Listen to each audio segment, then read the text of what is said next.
Hello, everybody. My name is David Shannon. I'm the illustrator of Hiawatha and the Peacemaker by Robbie Robertson, and I've been asked to say a few words about the book. One thing about Hiawatha and the Peacemaker is it is a cultural or historical folk tale. So, whenever I have a story like that, it takes a lot of research because I have to find out how these people lived, what they looked like, what their artifacts were, how they slept, what their hair was like. So it's a great excuse to go out and buy a lot of books, which I love doing. Also, to go visit some museums.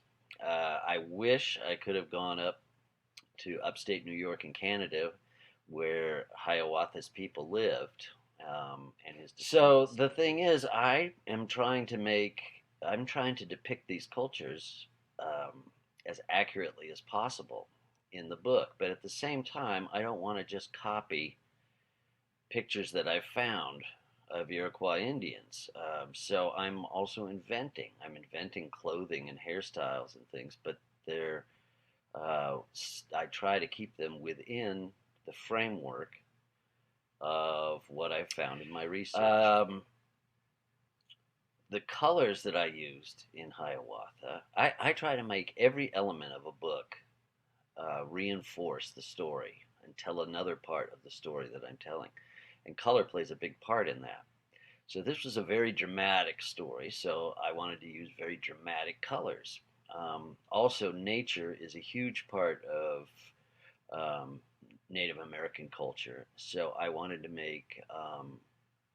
have a lot of scenes with nature in them and have vivid colors to depict. One thing I've been asked is a lot of my books are funny, like No David and Duck on a Bike and things like that.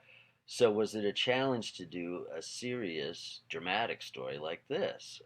Well, actually, every story is a challenge, whether it's funny or not. And in this case, when I this book was kind of similar to several books that I illustrated when I was first starting out about 20 years ago.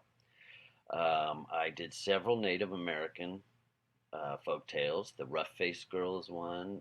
The Boy Who Lived with the Seals. I did another story called Encounter. Um, so in that way, doing this book was kind of like going back to my old neighborhood. So that was kind of fun. Oh, the most unforgettable. In my research, I'm also reading a lot about the cultures. I'm not just looking at pictures. So I read many different versions of the Hiawatha tale to see maybe what I could include things that weren't in the words that I could put in the pictures. That's part of what I do as an illustrator. Is I'm trying to tell. I tell part of the story with my pictures. Robbie tells part of the story with his words, but it's not the same part of the story. They sort of overlap, and somewhere in the middle, you get the whole story. So one of the things I learned about was that the women of the Iroquois played a huge role in shaping how they were governed. Um, if you read the book, you'll find out that the Iroquois Indians were one of the very first democracies, and that our founding fathers based a lot of their ideas on what the Iroquois were already doing. And one of the things they were doing was letting women vote. So, and even our founding fathers didn't get that far.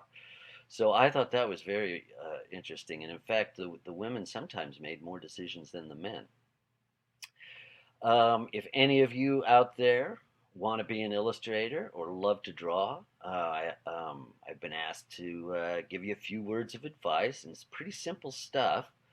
The main thing is to draw a lot. The more you draw, the better you'll get.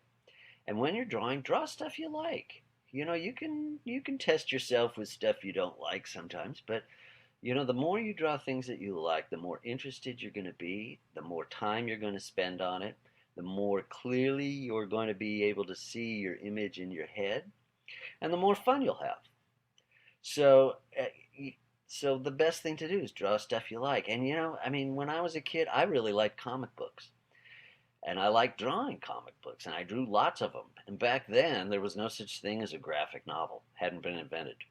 So people said, oh, comic books, that's not really art. Well, I disagreed. And you know what? I still use lots of things I learned from comic books about telling stories with pictures to this very day. So draw a lot, draw what you like, and have fun. Thanks.